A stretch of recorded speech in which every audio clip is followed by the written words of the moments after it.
It is widely agreed upon that bullying involves the use of force, threat, or coercion to abuse, intimidate, or aggressively dominate others. The behavior is often repeated and habitual. It's a problem that's been talked about. Campaigns have been formed.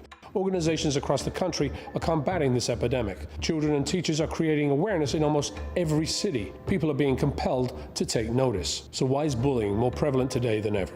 On this episode of Live Life Forward, bullying. What is being done, who are the targets, and who are the perpetrators?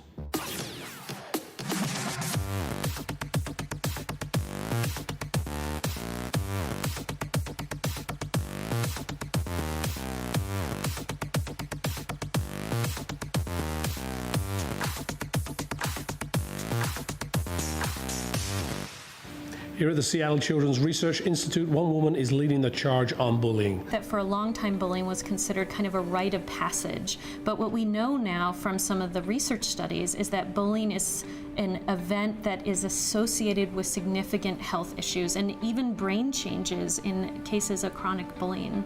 I spent the day with her team, and a group of brave kids hearing about how bullying has affected their lives and what they're doing about it.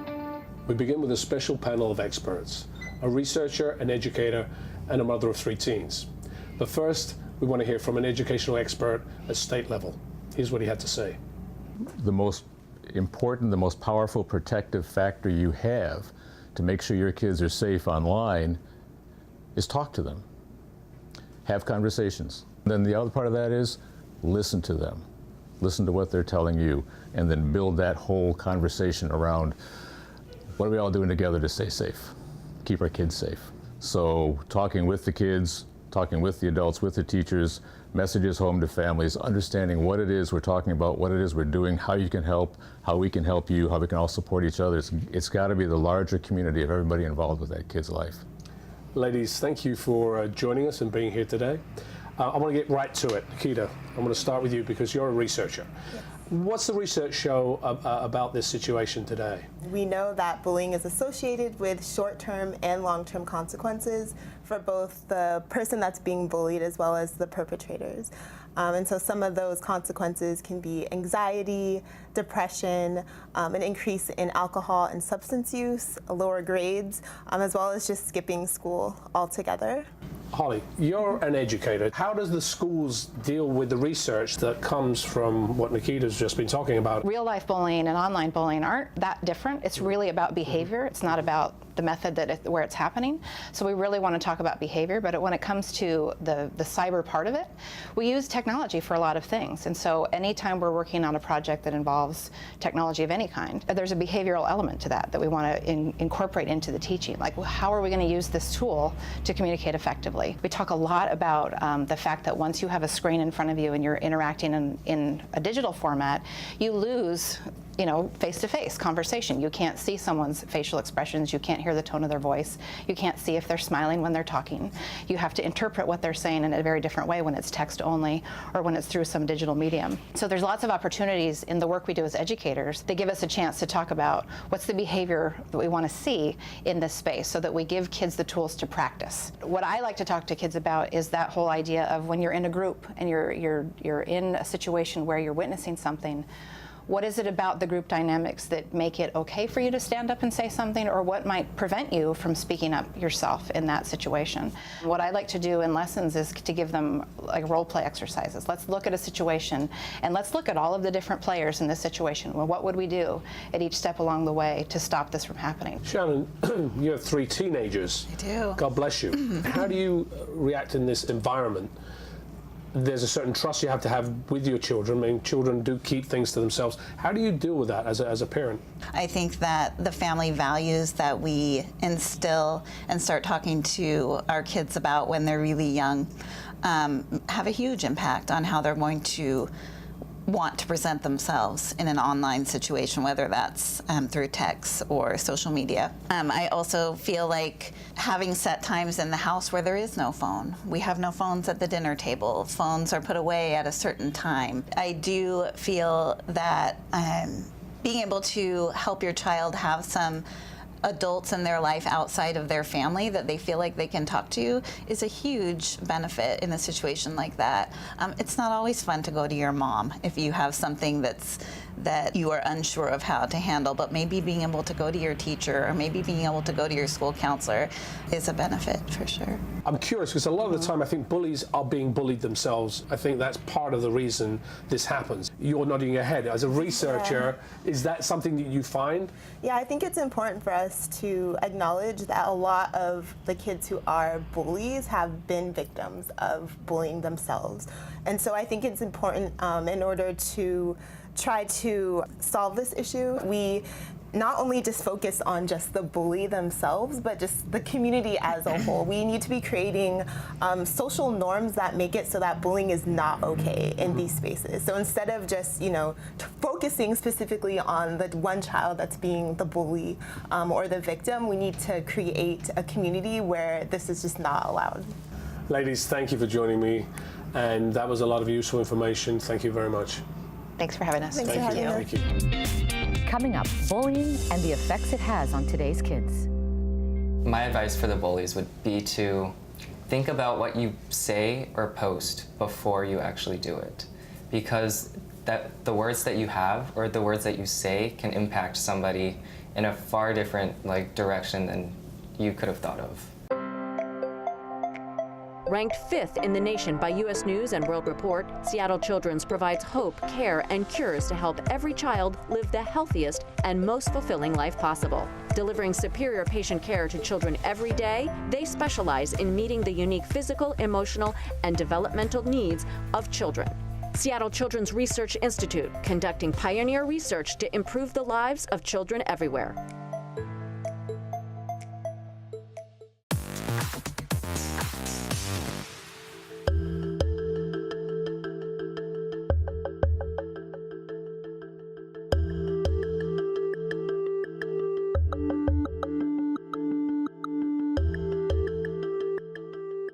So Adrian, I'm really excited to introduce you to some of our adolescent and young adult colleagues. This is Abigail and Varsha, who are both high school seniors, and Danny, who's a freshman in college. We have been fortunate to work with each of these guys in a program that we run every summer to teach adolescents about research skills. So all of them are researchers. Thanks for joining us today. We're talking about bullying. Do you have these issues in high school? I do feel that as I have gotten older, it's a lot more, instead of bullying in person, it's a lot more of online bullying, cyberbullying. So that has definitely become more prevalent. What about you? I guess I also go to a small school, but the experience is a little bit different. So mine is just a high school. It's about 500 students. And even though we all know each other, there's not much outright bullying, but a lot of purposeful exclusion, a lot of those type of things go on in high school, especially since people can't be outright mean without being scolded by others. What about you, Danny? Do you find it different in college?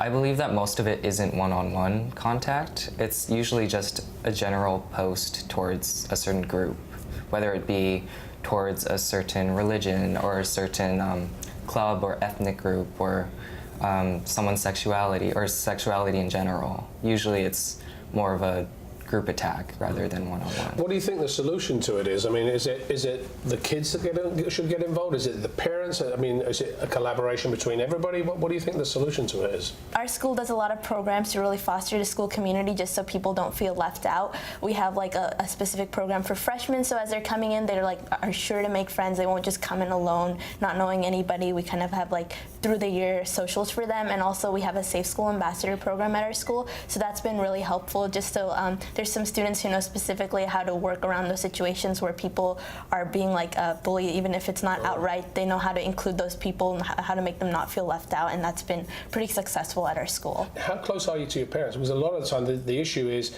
how much do you tell your parents? Mm-hmm. If somebody's mean to you, somebody says something, somebody cyberbullies you, how much do you tell them? How much trust do you have? Is it easy for you guys to talk about that with your parents? Me and my parents have a good relationship and we can talk about things, which I think is good because sometimes students think that their parents are embarrassing or, if they talk, especially with cyberbullying online, I think that having a parent presence online can kind of moderate what the posts are saying. That the students are posting to make sure that, if I see my child posting something really sad, then I can, if they don't want to tell me, at least I know like something is going on online, especially. Are you guys close to your parents? Do you tell them everything, or do you kind of like keep some stuff back? Yeah, pretty close to my parents. I guess I wouldn't tell them everything, but yeah, I feel like I can talk about those things too. So. Danny? Well, typically I don't tell my parents about my online behavior because they don't know how to work it anyways. So See, there's the answer. Usually I either talk to my friends about it or my siblings, because I have older siblings as well. We're supportive of each other and everyone else, so I know that if I ever came across a cyberbullying incident, I would have a community to fall back onto. If you each had to say to somebody what would be the focus of your comment to somebody that was a bully or being bullied? It's really important to have a support system, to really reach out to someone, have friends, family, even faculty. Like our school staff is pretty great at that. Bullying is a serious matter, and it's not just like a phase or something. And if we tell students, to be kind to one another and watch out, for bullying incidents when they're young, then when they're older, they can be more careful to not be like the perpetrators of bullying, right. Or they can watch out for other people who are doing it and tell them, hey, that's not cool, you should like quit that. My advice for the bullies would be to think about what you say or post before you actually do it, because the words that you have or the words that you say can impact somebody in a far different direction than you could have thought of. Guys, thank you for joining me and sharing your time with us to bring us all that information. Time now to hear from another outstanding teen who's part of Allstate's They Say project. My name is Amit Todani. I'm 19 years old. They say that young people are lazy and apathetic. I say that young people are severely underestimated. I'm the founder and CEO of My Name, My Story, an organization that teaches the 21st century skills of empathy, teamwork, and innovation to middle and high school students across the country. Young people would rather be told what they can do rather than what they can't, meaning they're looking for opportunities. My work with Peace First began when I was 15 years old, and Peace First gives young people the confidence, the tools, and resources that they need to succeed on a much, much higher level.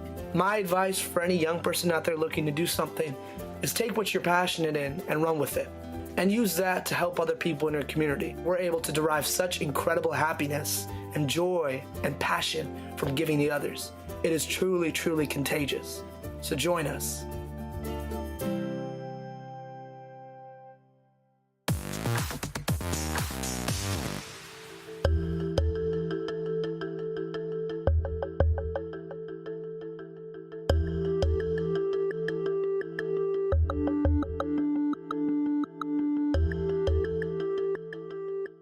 Time now to hear from another outstanding teen who's part of Allstate's They Say project. My name is Zaire Justice Doggett, and they say I'm weird, but what they don't know is that I'm just a little more different than they are. What made me make an impact on bullying and harassment is because I was bullied myself and from seeing others be bullied in my school.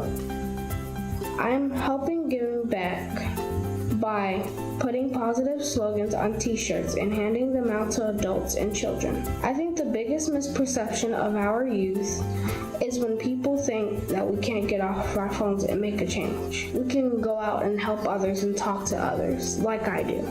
We can start support groups or walks for bullying.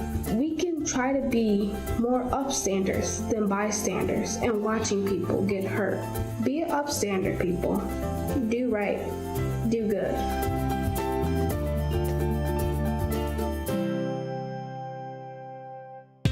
We'll hear from one woman who is on a crusade against bullying. Stay with us.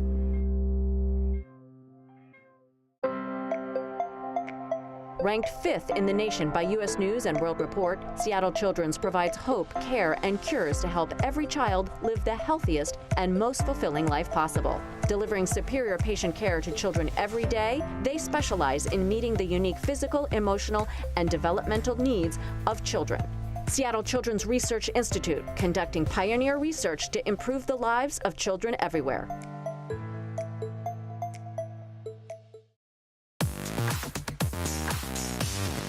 Welcome back to Live Life Forward. It's time to meet the woman behind the crusade to stop bullying on a national level. Not only is she shining a light on the epidemic, she's offering tangible solutions we can all implement. We've spent a lot of time talking, and we've seen everybody, and we've heard everybody, and I'm kind of curious. I've got a couple of questions. Why do you do what you do? My interest and my passion for the topic of bullying comes from what my patients tell me. So every week when I'm in clinic and I'm hearing the stories of my patients and I'm seeing what impacts their health, bullying is something that comes up. And so that really drives my interest in engaging with some of the stakeholders we met in our adult panel and talking to the kids and doing research to try to solve some of the questions that are out there. You see patients as a pediatrician and then you evaluate them for bullying. How does that work? Well, it's pretty rare to have a patient come to clinic and have their main complaint be that they were bullied.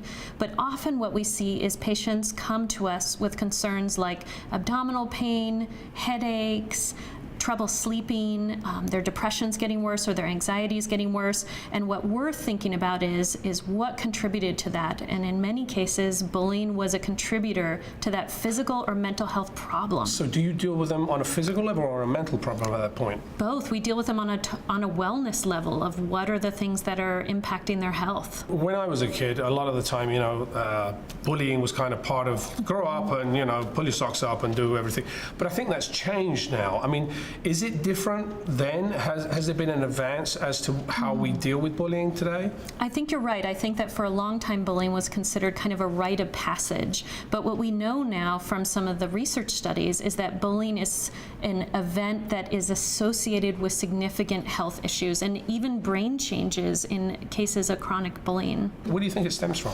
I think that a lot of researchers have postulated that where bullying can come from is a combination of probably genetics and environment. So if you have genetics that maybe you're more aggressive and then you're in an environment that is permissive or nurturing of that aggressiveness, you might be someone who's more at risk for being involved. I think the more we all collaborate, the less bullying we'll see. How easy is a collaboration between all those people that you talked about?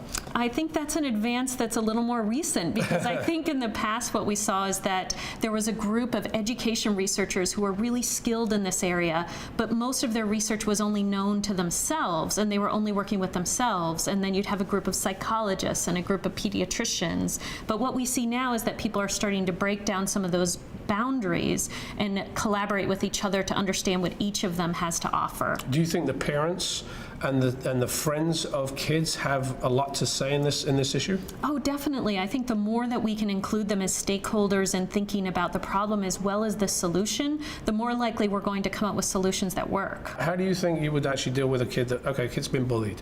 He's been bullied at school. What would you tell the kid and what would you tell the parent?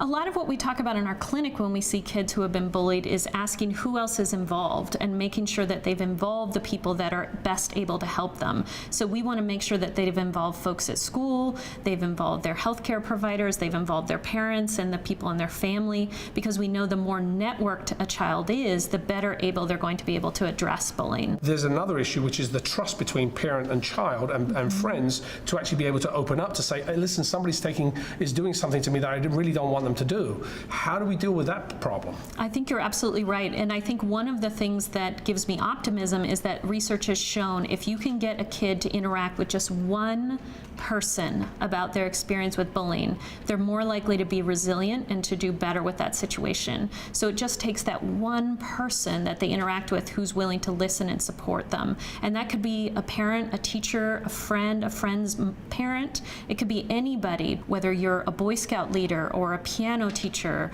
or a custodial staff in your school. Developing those strong relationships with kids and letting them know you're a safe person to talk to, that I think is something that each of us can do in our lives that will probably make a difference for a kid who's been bullied. Thank you for hosting us here today. It's a fabulous organization, and you've given us some great tools to move forward and try and help the viewers see a little bit more about what the issues of bullying are, and hopefully we can come back and visit you again. That'd be great. Thank you. Megan. Thank you so much. Before we go, I want to leave you with a quote I heard from former professional football player Ty Howard. The scars from being a victim of bullying may heal over time, but the trauma from the experience may never be forgotten. I hope we shed some light and offered some solutions on how we can all make a difference. For more resources and information, please go to seattlechildrens.org/research or visit our website. Thank you for joining me on this edition of Live Life Forward.